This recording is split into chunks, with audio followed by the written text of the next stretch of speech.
La verdad que es un contexto de mucha preocupación, muy difícil. Ya venimos de una larga historia con este juicio en particular que se le está haciendo a la compañera Cristina. Como para poner un poco el relato de lo que viene sucediendo, en particular en este juicio, contarles que, bueno, Ahora ya nos puedes encontrar en Telegram. Solo tienes que descargar la aplicación de mensajería Telegram en la tienda digital de tu dispositivo móvil. Busca la Jornada de Oriente y selecciona Unirse al canal. O también puedes escanear con la cámara de tu celular el siguiente código QR, que te llevará directamente a nuestro canal para suscribirte. Mantente informado a lo largo del día con las noticias más relevantes de Puebla y no olvides también seguirnos en todas nuestras redes para más contenido.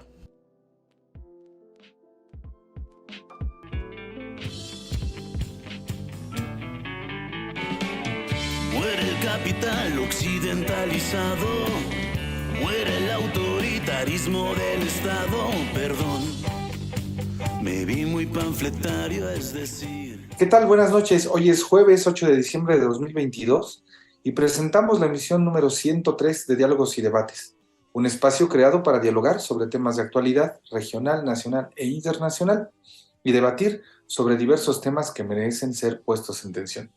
Hoy dedicamos este programa a Jesús Flores Magón, que un día 7 de diciembre de 1930 falleció en la Ciudad de México, de ese linaje de los Flores Magón a quienes tanto debemos por ser inspiradores de nuestra revolución.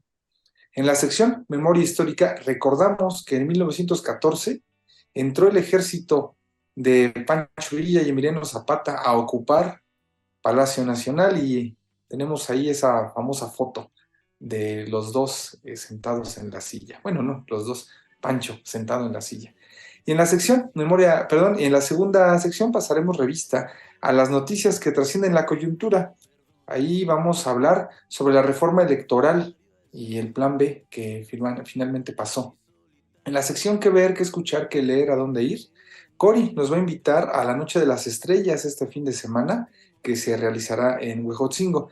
Y cerraremos nuestro programa con la sección de Dialogando con el arte, la cultura, la ciencia y el activismo, donde haremos una entrevista a Camila Alfajeme para conocer el contexto de Argentina ante el enjuiciamiento de Cristina Fernández. Sin más, les invito a recordar. Es decir, en cada uno vive el cambio que no. Pues sí, que un 6 de diciembre de 1914, dos grandes ejércitos, el Ejército Libertador del Sur y el Ejército del Norte, comandados por Emiliano Zapata y Pancho Villa, respectivamente, ingresaron a Ciudad de México, tomaron la ciudad por asalto y, bueno, además de estar ahí en Sanborns, la famosa Casa de los Azulejos, también llegaron ahí a Palacio Nacional. Todos recordamos esa famosa fotografía donde está sentado Pancho Villa en la silla presidencial y Zapata junto a él. Todos conocemos también esa frase de Zapata en la que decía: si pudiera, esa silla la quemaba, porque precisamente los ideales de los dos grandes caudillos inspiradores de nuestra revolución tenían algunos puntos en los cuales no coincidían del todo, pero que finalmente ambos representaban la voz de un pueblo que tenía hambre y sed de justicia y que tras 4 años de lucha, al fin lograban ocupar la Ciudad de México. Con esto, pues, inicia una nueva etapa en la Revolución Mexicana, en la lucha por los derechos del pueblo mexicano, que pues tomaría todavía varios años más para su consolidación y durante los cuales pues las diversas facciones que conformaban la Revolución Mexicana pues se disputaban el poder porque cada una de ellas tenía un enfoque distinto acerca de lo que debería de ser el país que hoy conocemos. Y bueno, a raíz del triunfo de la Revolución, la entrada de los grandes ejércitos populares a la Ciudad de México y la ocupación de Palacio Nacional, surge más tarde la Constitución de 1917 que hoy conocemos, donde se reconocen las demandas de la Revolución, que si bien Algunas de ellas, la mayoría, se materializaron bastante más tarde. Concretamente, la exigencia de los campesinos encabezados por Emiliano Zapata de Tierra y Libertad, pues se concretó de manera estricta hasta el periodo de Lázaro Cárdenas, donde cobró una mayor vigencia el artículo 27 constitucional. Y pues bueno, recordamos que un 6 de diciembre de 1914, el pueblo mexicano logró entrar a Palacio Nacional. Ya después volvimos a regresar, pero nos tomó un poquito más de tiempo. Y bueno, lo hicimos de otra manera, qué bueno, ¿no? Y vamos ahora a nuestra siguiente sección, donde vamos a hablar sobre las noticias que trascienden la coyuntura. Muera el machismo, muera el patriarcado. Lo cual le pido a la compañera Cori Esquinca que nos diga qué noticia tiene el día de hoy. Hola Vico, hola a todos, buenas noches. Pues es una noticia terrible, devastadora, como bien dijiste, lo que acaba de pasar ayer en Perú, pues nos da mucho que pensar, nos hace poner las barbas a remojar, como dicen. El presidente, ante la completa incapacidad de pasar absolutamente nada en la Cámara que era de oposición o que es de oposición, trató de disolver el Congreso para poder seguir, pues poder seguir con su mandato, que pues al final fue una mayoría suficiente para ser presidente. Y resulta que en el momento en que él trata de hacer la disolución del Congreso del lado de los tribunales, lo acusan de pues casi traición, de querer disolver el gobierno completamente, y lo estaban esperando eh, para apresarlo en las puertas de la Embajada Mexicana. No alcanzó a llegar, fue verdaderamente pues muy triste. Él pensaba que ante esa disyuntiva podía entrar a México, pero pues no le dio tiempo. Es una noticia muy preocupante, pues porque estábamos hace unos meses muy contentos de que ya casi toda Latinoamérica es de izquierda, y ahorita con este bandazo, pues nos damos cuenta que la derecha va a hacer lo que tenga que hacer y le va a costar lo que le tenga que costar en tono de dinero, para no dejarnos ayudar a la gente que más lo necesita. No digamos en el país de Perú, que es uno de los países más pobres de Latinoamérica. ¿Es cuánto, Vic? Bueno, pues aquí esperaríamos que Dina Boluarte, que fungía como vicepresidenta y que ya fue, o ya se le practicó la toma de protesta, pues que continúe con el mandato popular. Ella también es identificada con las causas de izquierda, así que lo que se esperaría es que, bueno, ante esta correlación de fuerzas y lo que está haciendo la derecha, pues se la lleve con más cuidado. Ahí es menester el oficio político, porque pues hace falta negociación. Les tocó tener que negociar. Ahí la izquierda tal vez no esté tan potente como en otros lados, dado que no tiene mayoría en el Congreso. Bueno, Es una pero fortuna. también hubo al mismo tiempo una movilización. La gente, sobre todo la gente de pueblo originario, está bajando de las montañas hacia Lima para proteger al presidente. Yo creo que lejos de una negociación va a haber un golpe de gente contra ese gobierno, porque pues es evidente que lo están haciendo en contra de los intereses de los más pobres, y ojalá y lo dejen libre pronto, ojalá y que la vicepresidenta sea inteligente y que sepa manejar esa fuerza social que tiene, porque sí existe. O sea, tal vez no sean De que hay fuerza mayoría en la social, votación. hay fuerza social, y eso es evidente porque ganó la elección para presidente, pero tiene al Congreso en su contra, y suponiendo que el Congreso no les fuera suficiente, los militares y la policía no respaldó al presidente. Entonces, eso representa un problema grave.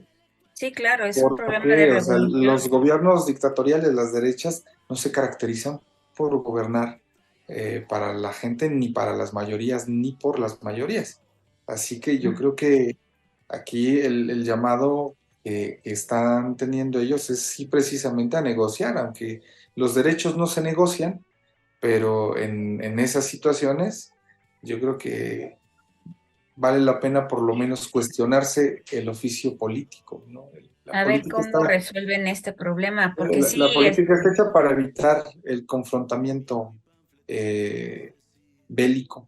como dice Andrés Manuel, la política está precisamente para evitar que corra sangre, pero Él y los clásicos, pues ¿no? en este momento no parece tener nada de fuerza la vicepresidenta como para sentarse a negociar. Es un Su fuerza es problema. la movilización popular. Eso es lo que puede utilizar para negociar. Digo, a la derecha, aunque sean La sanguinarios, pues presión popular. tampoco les conviene tener un estado inestable, ¿no? Pero bueno, a ver qué pasa, eso va a estar complicado. Van a seguir dando zarpazos estos de la derecha por todos lados, ya se nota ahí la mano del imperio tratando de desestabilizar América. A Latinoamérica. Así Así es. Y es bueno, cuanto. pues a mí me gustaría decir, no todas las noticias son malas, aunque la derecha las quiera hacer parecer como una victoria, pues resulta que en México, a pesar de que no se aprobó la reforma constitucional que propuso el presidente para modificar al sistema electoral y a la legislación electoral, pues sí se aprobaron las leyes secundarias, porque ahí sí hay mayoría, no hay mayoría calificada, pero hay mayoría en el Congreso y eso nos da una gran capacidad de movilidad en términos legislativos y bueno, se logró, aunque la derecha esté celebrando que no pasó la constitucional, pues pasaron las leyes secundarias y pues para ellos es una victoria pírrica porque piensan haber ganado, pero en realidad pues este plan B, del cual hablaremos aquí en unos momentos, pues ya venía anunciado. Entonces, bueno, también utilizando esta noticia como preámbulo, Muera el patriotismo falocentralizado, perdón. pues me gustaría preguntarte cuál es tu opinión, sí, también tu sentir respecto a la aprobación de las leyes secundarias que reglamentan los comicios y la manera en la que se elige a los cargos públicos en México. Fíjate que estuvo muy interesante porque la mayoría de la gente en México pensaron que se iba a modificar nada más una ley. Fueron 6 leyes las que se tuvieron que modificar para este proceso, entre ellas la ley de la administración pública, la ley de responsabilidades de servidores públicos, este, pues la ley del INE, obviamente. Y yo creo que se logró bastante. Eh, Ojalá y ahorita, como nos estábamos diciendo, de ver lo que está sucediendo en otros países, entendamos que para el próximo periodo es necesario tener una mayoría absoluta, porque los países no cambian pidiendo por favor. Y estuvieron pidiendo por favor para que nos apoyaran con esta reforma electoral que, entre otras cosas, los beneficiaba más a ellos que al partido en el gobierno. El partido en el gobierno ahorita tiene una cantidad de presupuesto exorbitante y lo va a seguir teniendo mientras se siga teniendo la mayoría, ¿no? Y es el caso, pues, en lo que estamos viendo, que son la mayoría de los gobernadores, la mayoría de los diputados y la mayoría de los senadores. La mayoría simple. Entonces, si esto continúa de esa manera, bueno, pues los que van a sufrir más son ellos. Aparte de eso, yo creo que el adelgazamiento de la administración pública electoral, incluidos las oficinas locales y los tribunales, es un avance muy grande en cuanto a la corrupción. Me gustó mucho esta reforma, yo no me la esperaba tan amplia, sobre todo en el sistema del Tribunal Electoral para que ellos no decidan las candidaturas, para que la gente tenga la libre participación para poner a sus candidatos y para pues que también cambien ahorita los consejeros electorales. Tampoco midieron eso porque resulta que ahora le toca al presidente poner y sugerir a los consejeros electorales que son elegidos solamente por la mayoría del Congreso. Entonces, pues en evidencia, este periodo de que sale este señor tan nefasto, van a entrar pues 3 personas que técnicamente tendrían que ser de izquierda. Yo no sé si la oposición lee, yo no sé si entienden, ¿verdad? Hay muchos memes que dicen no entienden que no entienden, pero si nosotros consideramos que ahorita perdimos con esta aprobación, o la negación de que pasara la modificación constitucional, realmente ganamos porque pues la gente cada día se convence más de que no debe votar por la derecha. Eso es un avance muy grande. Ciertamente hay compra de votos y todo lo que estabas diciendo, pero al final yo creo que la mayoría de la gente en el próximo periodo y ahorita en los 2 comicios, el de el Estado de México y el de Coahuila, van a perder hasta sus registros. Es cuanto vi. Aquí la pregunta es cómo también las fuerzas internas del partido en el poder van a procesar esta información, porque la estructura actual del partido y las reglas actuales todavía le dan mucho poder a los gobiernos locales, a los gobiernos estatales. Y en las leyes secundarias sí se modifica, pero mientras no sea constitucional, pues la modificación no es del todo sustancial. Entonces todavía, y además, no sé, mi instinto me lleva a pensar que para esta aprobación pues fue parte de alguna negociación ahí en la Cámara.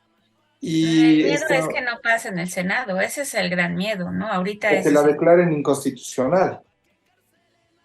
pero no Y, toca puntos constitucionales. pero lo van a pretender hacer. Y pues ahí la ventaja es que en la Suprema Corte pues también hay una buena correlación de fuerzas, pero de que van a tratar de obstaculizar y ahorita con Monreal en el Senado y sus Ese es el pretensiones, problema. es una herramienta de negociación que la derecha le ha entregado a Monreal. Ellos lo saben, lo están empoderando. Fíjate Y que él hoy lo va a eso aprovechar. dijo el presidente, ¿no? Y dijo que se había equivocado con Lili Telles para decir, óyeme, mija, ¿no? Em, pues se equivocó con Monreal también. Esa es la realidad. Entonces, también nosotros como gente, como pueblo, como ciudadanos, tenemos que ver quiénes son nuestros siguientes candidatos, porque no podemos poner gente más que sea tan traidora. Eh, Depende de eso el futuro del país en el siguiente sexenio. Es evidente que en el siguiente sexenio vamos a ganar, pero ¿por cuánto? Esa es la cuestión y es lo que le está pasando ahorita precisamente a Perú. Y en gran parte le va a pasar ahora a Lula porque va a tener un Congreso en su contra.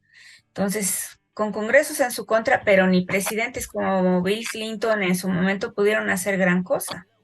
Es importante que la gente entienda que esto del bipartidismo y de que el equilibrio del poder es una invención neoliberal para que la gente, que es la soberanía, no tenga el poder. Sí. ¿Y qué piensas tú, por ejemplo, de la fórmula que se propuso y la que se va a utilizar de manera efectiva? No te oigo. ¿Eh? Oh, santo Dios, no te oigo. ¿Ya me escuchas? Nada. ¿Ya? Se No me te fue el escuchas. audio, Vic. Qué terrible. ¿Qué onda? ¿Ya? ¿Ya me escuchas mejor?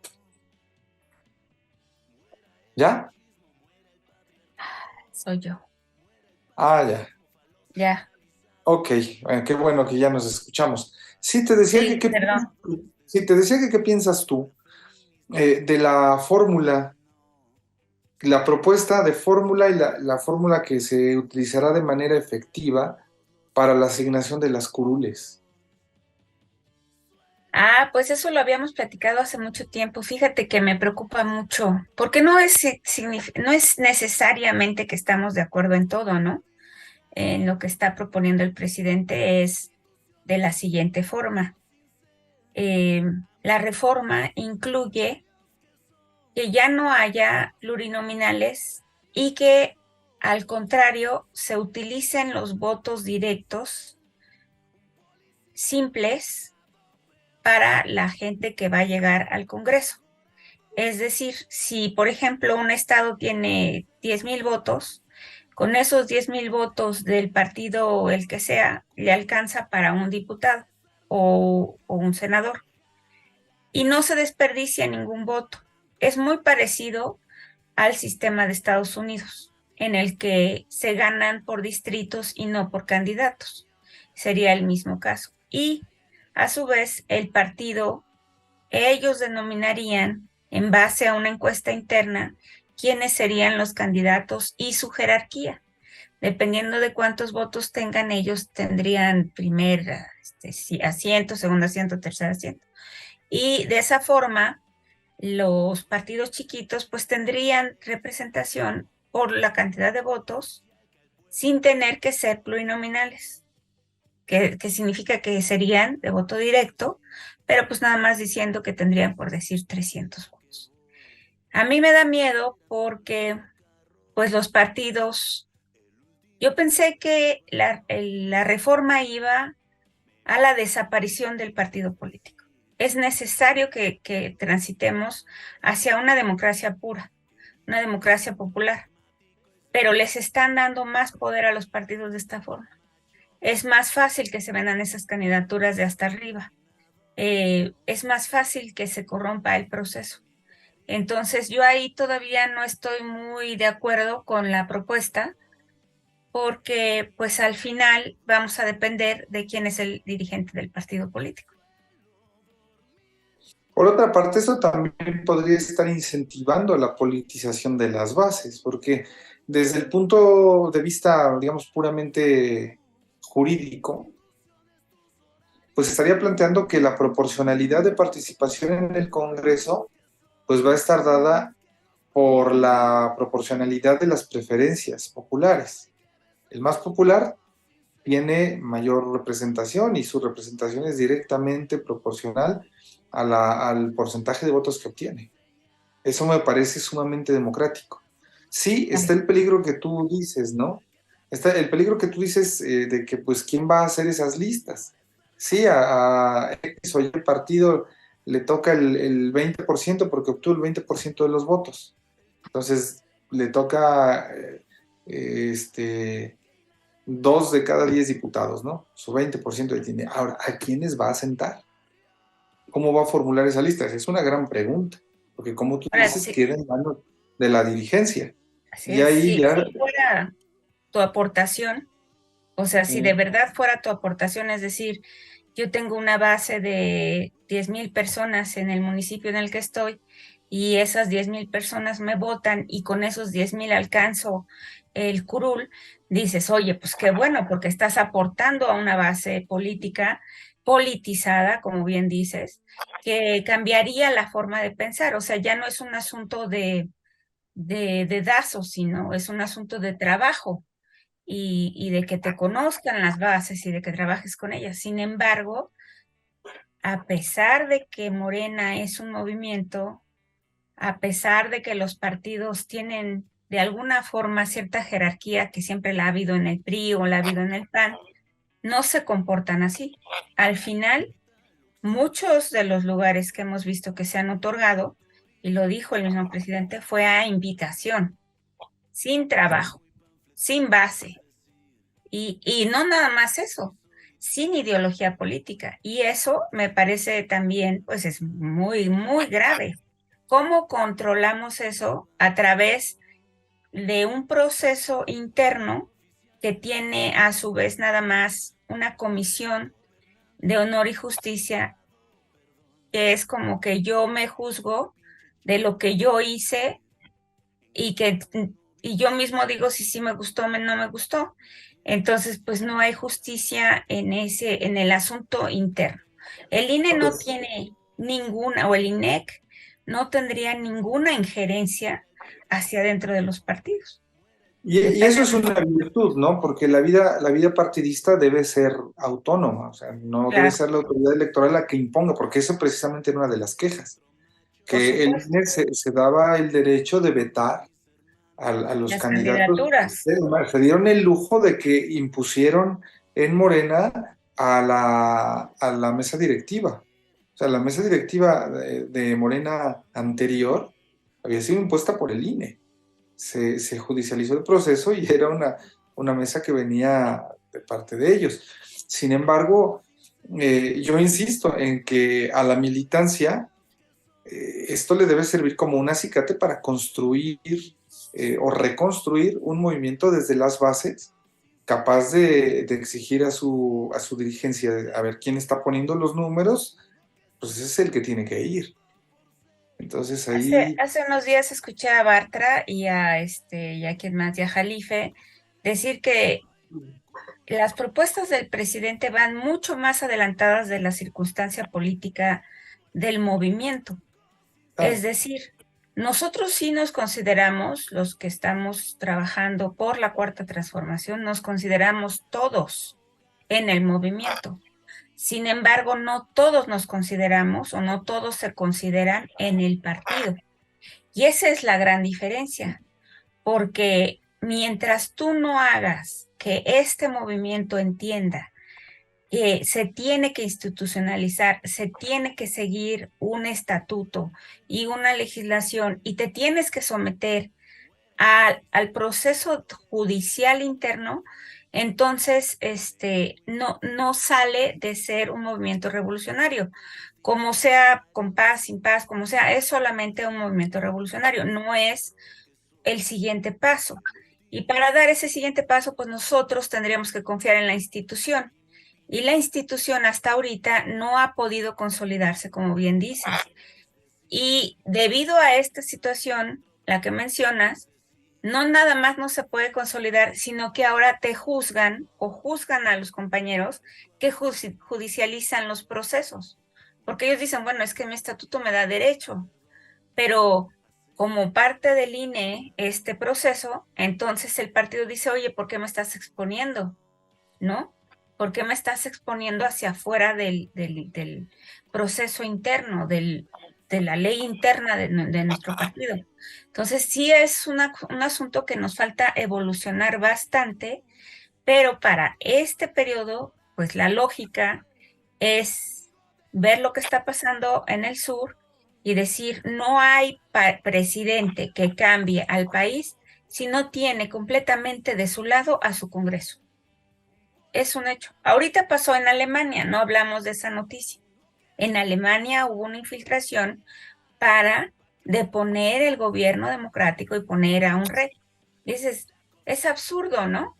Es absurdo que estas cosas se sigan dando, pero pues mientras las instituciones no tengan otro sistema, pues ¿cómo le hacemos? pues sin duda vivimos momentos bastante interesantes a nivel global y pues ya tendremos material para seguir analizando coyunturas en los otros programas que vengan. Y bueno, pues ya vamos sobre tiempo, así que pues te pido que nos hagas la invitación. Suelo dormir. Pues Invítanos. hay un evento muy bonito, ¿verdad? Que se llama La Noche de las Estrellas. Es un evento que se realiza en coordinación con la UAP, la Benemérita Universidad Autónoma de Puebla, y el gobierno de Huejotzingo, para pues hacer talleres interactivos, ver las estrellas, tomar conferencias, poder utilizar telescopios, todo esto de la observación astronómica y las actividades artísticas que se van a dar el sábado 10 de diciembre desde las 5 de la tarde hasta las 10 de la noche en el Centro Escolar Profesor Enrique Martínez Márquez, ahí en Huejo. Los invito, una gran aficionada de la astronomía, creo que y hay que llevar a los niños para que les abra el universo, tan grande que es, va a ser precioso, como me gustaría estar ahí con ustedes. Es cuanto, Vic. Pues vente para acá, hay mucho Voy, lugar. voy a Sonora el día Porque, 10, pero uy, si no, por eso yo me iba con ustedes. que no Está decaiga el buenísimo. ánimo. Me Pues sí, encantó porque la se va a idea. poner bueno, ¿eh? Se va a poner Se va bueno, a va a poner haber bonito. conferencias, va la banda de música de ahí del centro escolar que ha estado apoyando con todo a la realización de la Noche de Estrellas. Pues va a haber conferencias, van a adaptar un aula para explicar la historia de la observación estelar antes de los telescopios. Qué Va a bonito. haber una conferencia sobre energía nuclear. Y lo Fíjate, mejor es que todo es talento local, o sea, es gente del municipio que ha salido a prepararse, que tiene posgrados y que trabaja incluso en instituciones locales, o sea, de universidades locales, en el centro escolar local, y que están mostrándole a su propia comunidad, pues que aquí hay tela de dónde cortar. Y que bueno, vean pues los también la niños la UAP, diferencia de los telescopios con los claro, que nosotros crecimos y con el nuevo telescopio este que se ve tan claro, tan el James Webb, cerca, millones sí. de años luz. Sí, pero además de eso, mira, ha sido una zona golpeada por el crimen y por el robo de hidrocarburos. Y bueno, ya se están dando avances, ya vamos saliendo de eso con la Estrategia Nacional de Seguridad, pero parte de la estrategia pues representa involucrar a los sectores jóvenes en actividades pues que enriquezcan el espíritu, que enriquezcan la mente. Y pues este es el esfuerzo que se hace con la UAP, con el Instituto Nacional de Astrofísica Óptica y Electrónica, el centro escolar de aquí de Huejotzingo y pues también el ayuntamiento que están ahí apoyando para que este tipo de actividades se realicen. Y pues bueno, Padrísimo. No hay como abrir la mente con ciencia. exactamente. Pues vamos a la siguiente sección. Vamos.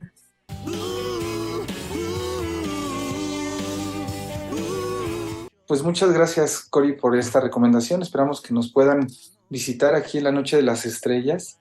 Y bueno, ya para cerrar nuestro programa del día de hoy, tenemos una invitada especial de Argentina que nos va a hablar de un tema que está sonando bastante en estos momentos. Eh, Han sido días un tanto trágicos para nuestra América debido a que pues enfrentamos problemas en Argentina con el juicio que se está haciendo en contra de Cristina Fernández y también en Perú por eh, yo diría, un golpe de Estado por parte del Congreso que está obligando a renunciar al presidente que fue electo por el pueblo peruano. Pero bueno, como decíamos, vamos a armar este rompecabezas por partes. Y en lo que toca a Argentina, pues quiero dar la bienvenida a Camila Alfajeme, que bueno, es una compañera que está de lleno en las luchas en Argentina, que habla sobre el feminismo, que está en las juventudes peronistas y que, bueno, además tiene una formación académica bastante sólida que nos permite entender la coyuntura que está atravesando Argentina en estos momentos. Y bueno, pues en general me gustaría preguntarte, Camila, ¿cuál es el contexto en el que Cristina Fernández está siendo pues juzgada por un tribunal a modo y que tiene todo todos los requisitos para hacer un golpe electoral anticipado en contra de la posible postulación como candidata de Cristina a la presidencia en Argentina? Y bueno, pues el micrófono es tuyo. Bueno, hola Víctor y equipo. En principio, bueno, muchísimas gracias por la invitación y por darnos este lugar. Bueno, es un gusto poder estar acá y conversar un poco con ustedes y bueno, contarles y compartir con los y las mexicanos, mexicanas, lo que está pasando en Argentina. La verdad que es un contexto de mucha preocupación, muy difícil. Ya venimos bueno, de una larga historia con este juicio en particular que se le está haciendo a la compañera Cristina. Como para poner un poco el relato de lo que viene sucediendo, en particular en este juicio, contarles que, bueno, se viene dando en una serie de irregularidades muy, muy graves, En primer lugar, este juicio es el segundo que se le hace a Cristina por la misma causa, que es la causa de vialidad, en la cual, el único argumento que se pudo sostener para acusarla a ella es de, que había habido corrupción en una causa de una obra pública que se le había asignado a una determinada empresa de manera decidida y de la cual Cristina no podía no haber estado al tanto. Básicamente eso es de lo que se le acusa. No hay ninguna prueba de que ella, no existen, digamos, conversaciones, no existen testigos, no existe ninguna prueba que avale esa acusación que se le hace. A su vez, como les decía, es la segunda vez que se le imputa por un mismo hecho, cosa que por lo menos en Argentina no es constitucionalmente legal. De la primera acusación por el mismo hecho a ella se salió absuelta por el tribunal, y bueno, se la volvió a acusar de lo mismo, y bueno, sin pruebas, con testigos que incluso dijeron que no hubo presiones. Esto fue una obra que además salió en el presupuesto nacional, es decir, que participaron todos los diputados y las diputadas, los senadores y las senadoras, que también declararon en la causa y declararon que no fueron ni presionados ni nada por el estilo para aprobar ese presupuesto en el cual está la obra pública. Es decir, una serie de irregularidades muy, muy graves en todo lo que es el juicio. A su vez a ella en el medio de este mismo juicio que inició por segunda vez, como les decía, en 2019, a ella en el medio se le empiezan a imputar otros delitos, cosa que tampoco es constitucional, y ni siquiera se le permitió defenderse, ni se le dio lugar a visibilidad pública cuando ella hizo su defensa de la primera acusación, un juicio que fue televisado. O sea, los jueces la acusaron por televisión con los grandes medios acompañando ese juicio, pero cuando ella hizo su defensa eso no fue televisado, y ella lo hizo por streaming, desde sus redes sociales y por YouTube. Y bueno, por supuesto que nosotros desde la militancia nos movilizamos para apoyarla y para visibilizar un show mediático. Ayer habló Cristina luego de la condena, que ya desde el momento uno sabíamos cómo iba a salir, se sabía, lo sabía Cristina y lo sabíamos todos y todas, y lo veníamos denunciando, que la condena ya estaba escrita cuando se inicia por segunda vez este juicio con un juez que a su vez casualmente siempre sale sorteado con las causas de Cristina. Y así, además, en el medio de los juicios sale a la luz reuniones que tienen los jueces que participan del juicio Cristina con funcionarios del macrismo, de la principal fuerza opositora que en este momento gobierna la ciudad de Buenos Aires, además, funcionarios del macrismo, además empresarios de los principales medios del monopolio mediático que impera en Argentina, como impera en otros países de la América Latina. Bueno, todos ellos reunidos jugando al fútbol, jugando al pádel, abiertamente. Incluso en una de las acusaciones que se televisó, que se le hizo a Cristina, uno de los jueces con una burla directa, con un mate, con el logo del Liverpool, que es el club que forman toda esta gente que estamos hablando, que generan esta corporación, esta mafia, como definió ayer Cristina cuando habló, la mafia judicial, porque ya, digamos, esto es una mafia. A su vez, en estos días, en el marco de todo esto que está sucediendo, sale a la luz unas conversaciones que son filtradas, unas conversaciones por redes escritas, y además unos audios que saltan que hubo un encuentro en el lago Escondido, que es un lago que en este momento, es de Lewis, de un inglés, que es un lago de la Patagonia, que está todo cercado, que además, ya no tienen permiso para hacerlo, y sin embargo tienen todo cercano y no tiene acceso al público, donde hay una mansión. En esa mansión se encontraron funcionarios del macrismo, jueces, los mismos jueces que acusaron a Cristina en esta y en otras causas, y gente de los medios de comunicación. Esto fue un encuentro de turismo de un fin de semana, pagado por el grupo Clarín, que es el grande multimedio del cual estamos hablando, el principal, que viene sosteniendo, financiando y ocultando cuando tiene que ocultar y mostrando cuando debe mostrar y fomentar lo que se le está haciendo a la compañera Cristina. Se filtran conversaciones entre esos partícipes de esta reunión, en donde arreglan de qué manera van a hacer para inventar boletas en donde puedan decir que pagaron ellos ese viaje, muestran, bueno, cómo pueden hacer para ocultar que existió esa reunión. Todavía no se sabe a ciencia cierta para qué fue esa reunión o qué se habló en esa reunión, pero bueno, fue unos días previos a la definitiva condena a la compañera Cristina y todos, bueno, gente del poder real, ¿verdad? Algo que, bueno, por ejemplo, con Lula pasó también, cuando se le hizo la causa y el enjuiciamiento a Lula, en cuanto se demostró bueno, que también había un poder, un arreglo por detrás, bueno, fue un gran escándalo y eso terminó invalidando todo el juicio a Lula. Bueno, en Argentina eso ya no está pasando, el escándalo es obvio, es absurdo, es tremendo, o sea, realmente es una burla a nuestra constitucionalidad, a nuestras instituciones, que todo el mundo está viendo, que se está televisando, y sin embargo queda como, bueno, Cristina la corrupta, Cristina la condenada, Cristina la que además de, bueno, los 6 años que se le están condenando en este momento, se le está prohibiendo el derecho a volver a presentarse como candidata.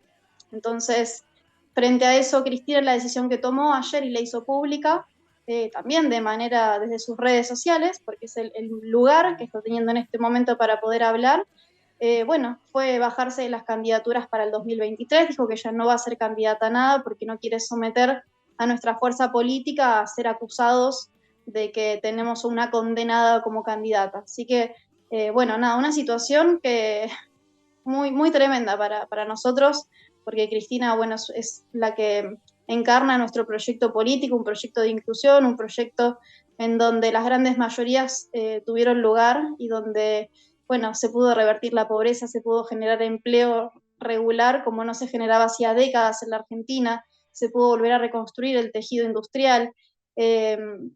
Podría, bueno, hablar muchísimo sobre ese proyecto y lo que ella encarna, pero sobre todo esta llegada a las clases populares que no tiene nadie, es una verdadera líder, y bueno, y eso es lo que tanto también está, lo que tanto duele, lo que tanto molesta y lo que ellos están demostrando desde todas las persecuciones, porque esta es la causa en la cual se la condenó, pero tiene otras por lo menos 3 causas de las cuales no la pueden condenar porque no encuentran pruebas, sin embargo lo pueden llegar a terminar haciendo porque no necesitaron pruebas para condenarla en esta ocasión. Realmente se ve el odio que hay atrás y también la falta de capacidad, ¿no? No les quedó otra que tener que inventar una causa y condenarla y prohibirle ser candidata, porque de otra manera saben que el pueblo la va a seguir eligiendo y ese es el gran miedo y la gran fuerza que los mueve a realizar esta condena social y bueno, y esto también esta denigración que están haciendo a las instituciones y a la democracia, una democracia que en la Argentina está a punto de cumplir 40 años sostenida. Entonces, es realmente una situación muy, muy, muy fuerte la que estamos viviendo aquí en la Argentina. Bueno, a mí me sale la pregunta de cuáles son las condiciones de correlación de fuerzas entre izquierda y derecha en la Argentina, porque, bueno, es evidente que si es un movimiento tan vil y descaradamente corrupto por parte del sistema judicial, deben tener alguna correlación de fuerzas que les permita hacerlo. Eh, ¿Qué parte de la población, qué segmentos de la población están apoyando esta vileza? Porque, pues, si tiene el apoyo popular, se esperaría movilizaciones callejeras, como lo que ocurrió en Brasil con Lula. Recuerdo que cuando fue Claxon el 18, la consigna no solo del pueblo de Brasil, sino de la América, era Lula libre. Pero, ¿cuál es el contexto de la movilización popular en Argentina en estos momentos en favor de Cristina? Bueno, en primer lugar, realmente el poder hoy por hoy está bastante abroquelado y se compone por una parte importante de la justicia, sobre todo los más altos cargos de la justicia. Los medios están jugando, digamos, algo, una jugada muy fuerte en todo esto, muy importante. Concentran la gran parte de los medios de comunicación de todo tipo. Después, bueno, la oposición macrista está repleta de sectores empresarios de mucha concentración de capital. La Argentina, a pesar de todo lo que ha podido crecer en los años del kirchnerismo, también ha tenido un fuerte retroceso luego con los años de macrismo y enseguida nosotros nos agarra la pandemia, entonces hay un fuerte componente en nuestra economía de extranjerización, de concentración de capital. Te puedo decir, por ejemplo, estamos en este momento en una situación de inflación muy grave. No llega a ser un momento de hiperinflación, pero estamos ya llegando al 90% de inflación interanual, y eso tiene que ver con la concentración que hay de los alimentos y de las cadenas de supermercados. Digo, hay ahí un sector empresarial que está en contra también de Cristina y de la democratización y de la inclusión y de las medidas que se tomaban en ese sentido.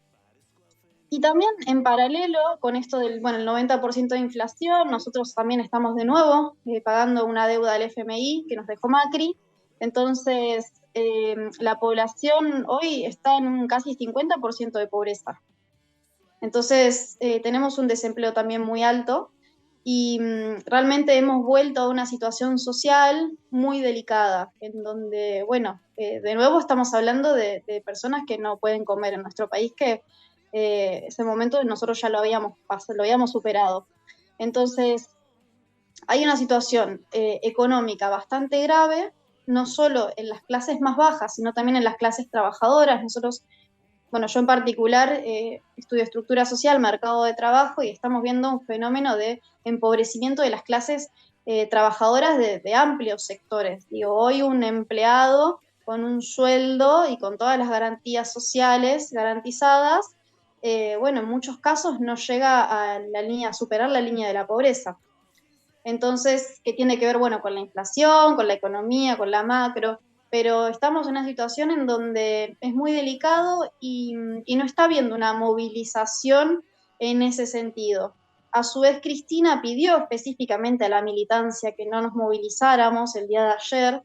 Entonces, en ese sentido, el peronismo tiene una tradición de mucha organicidad, digamos, con la conducción. Entonces, bueno, eso ha sido respetado. Yo no sé cuánto tiempo puede durar, porque en el medio ustedes sabrán, Cristina sufrió un atentado, del cual no la asesinaron de pura suerte. Cada uno tiene su teoría de, bueno, cómo, por qué esa bala no salió, pero la realidad es que esa bala podría haber salido, y esto nadie sabe cómo podría haber terminado en la Argentina, y sí. Pero bueno, mientras tanto, de alguna manera, es la misma Cristina la que está conteniendo la movilización popular, porque imagínense que para nosotros los militantes y para un montón de millones y millones de sectores populares que se sienten contenidos y amparados en la figura del líder de Cristina, de pronto que ella ayer nos diga a todos públicamente que no va a ser candidata, ha sido un golpe muy duro para todos.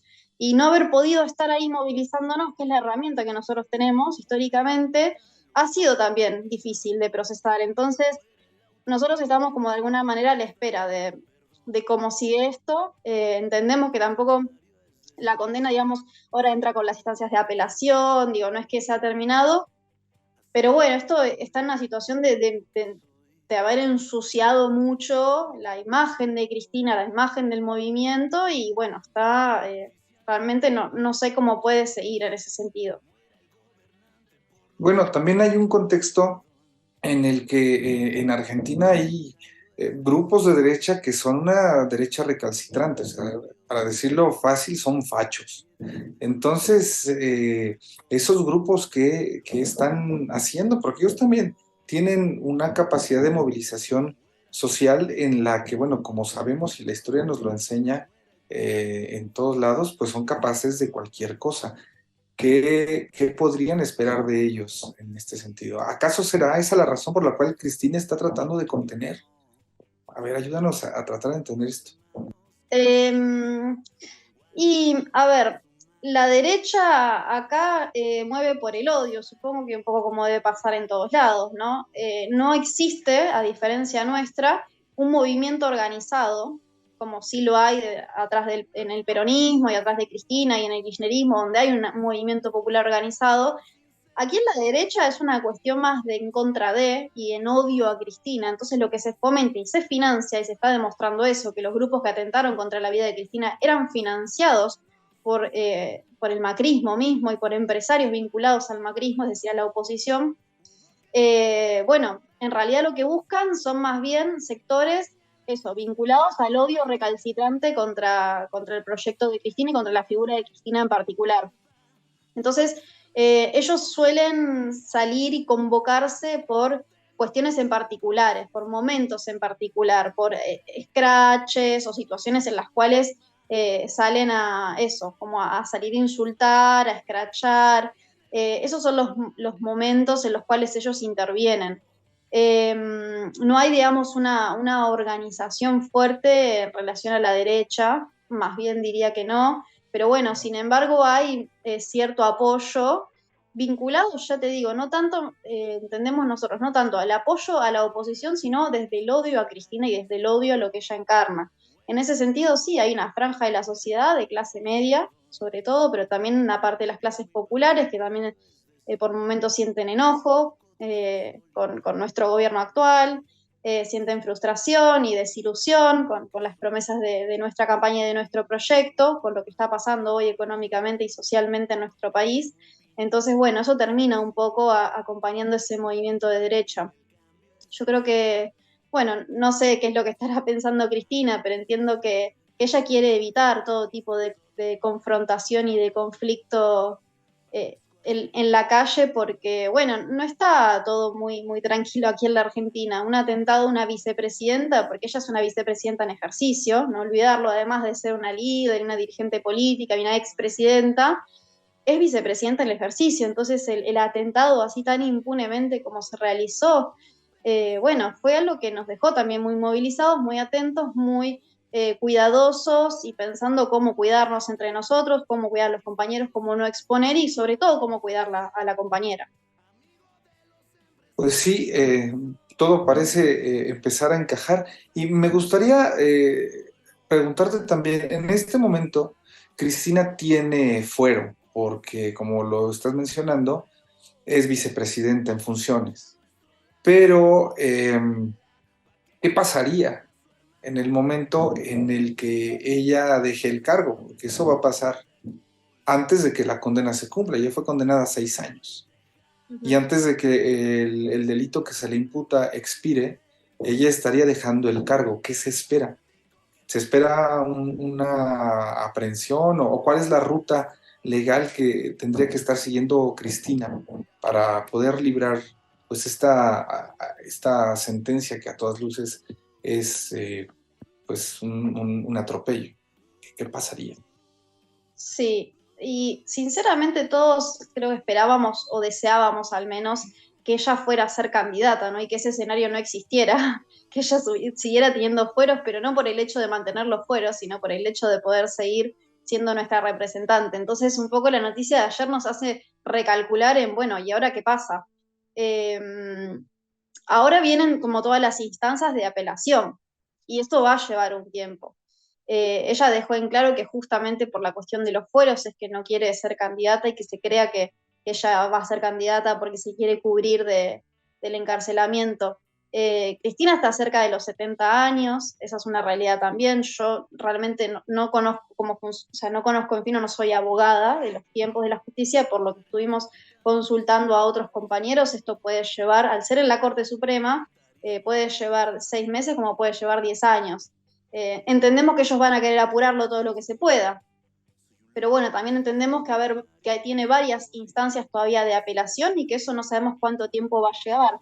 Así que en Argentina no sé, sentimos que los días son años por momentos y que la situación va cambiando semana a semana de una manera radical. Entonces, por ahora es cuestión bueno, de esperar la próxima instancia, que va a ser la apelación de Cristina, y bueno, ir siguiendo un poco el minuto a minuto, también ir viendo las otras causas de las cuales enseguida seguro las van a querer empezar a movilizar, porque funciona así, hasta que no la vean presa, no van a parar. Así que es bastante delicada la situación. Entiendo. Cori, ¿quieres preguntar algo? Sí, Camila, mencionaste que se le está juzgando por la misma causa que ya se le había juzgado antes. Sí, Entonces, exactamente. entonces no creo que dure mucho el proceso porque es completamente ilegal. Ujú. No, o Es sea, uno la constitución de Argentina es muy parecida a la mexicana y igualmente dice que nadie puede ser juzgado 2 veces por la misma causa.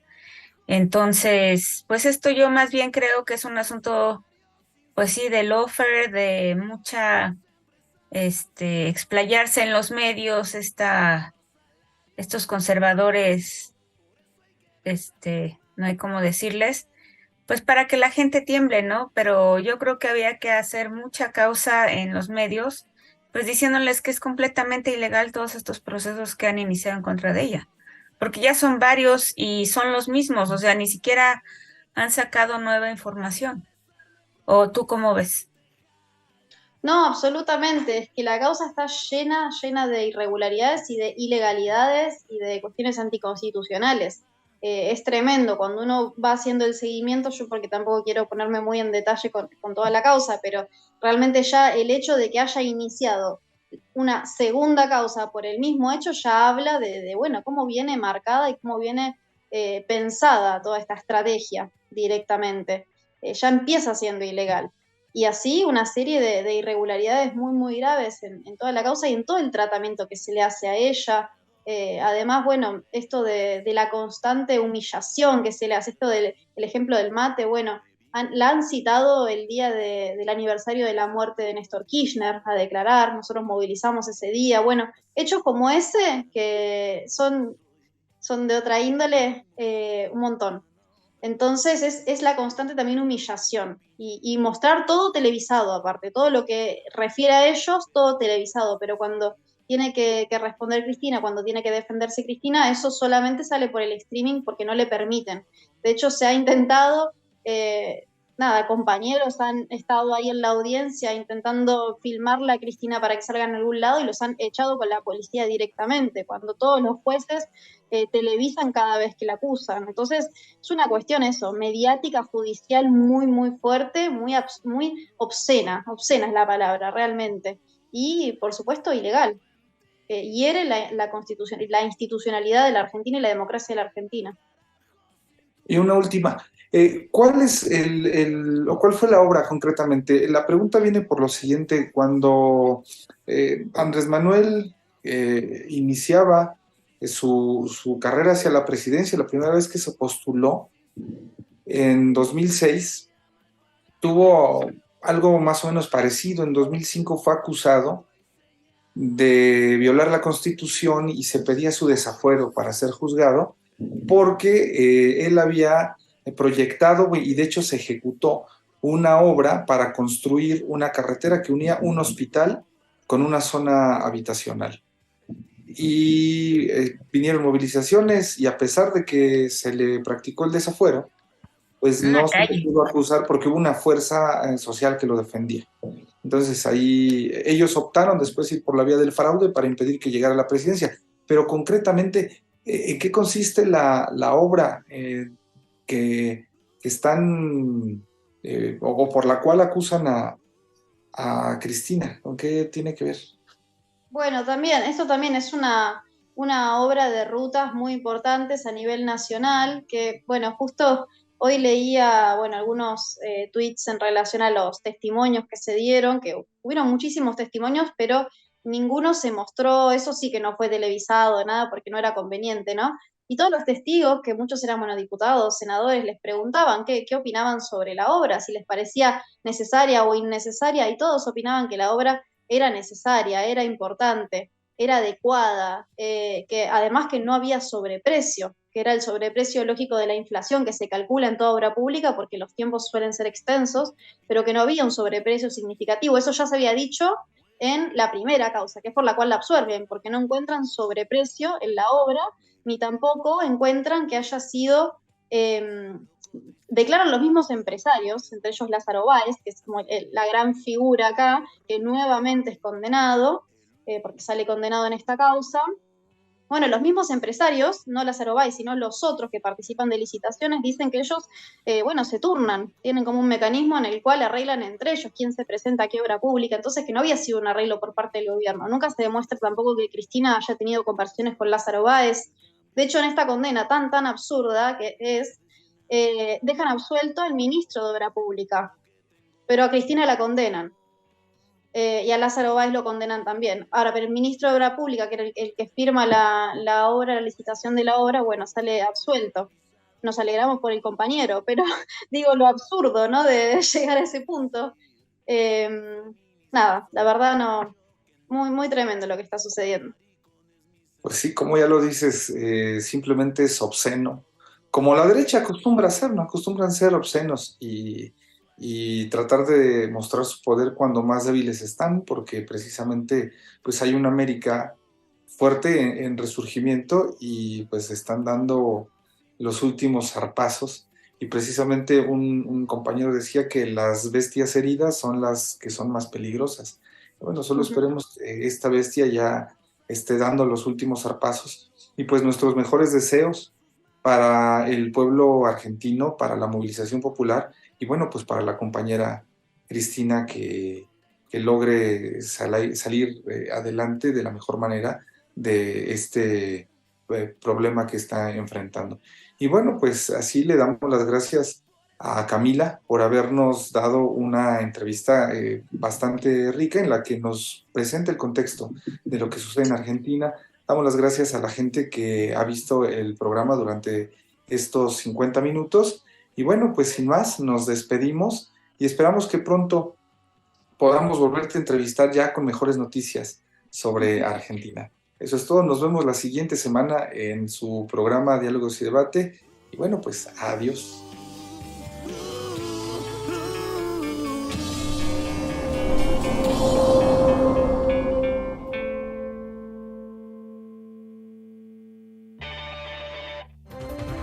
Síguenos en nuestro canal de YouTube y activa las notificaciones.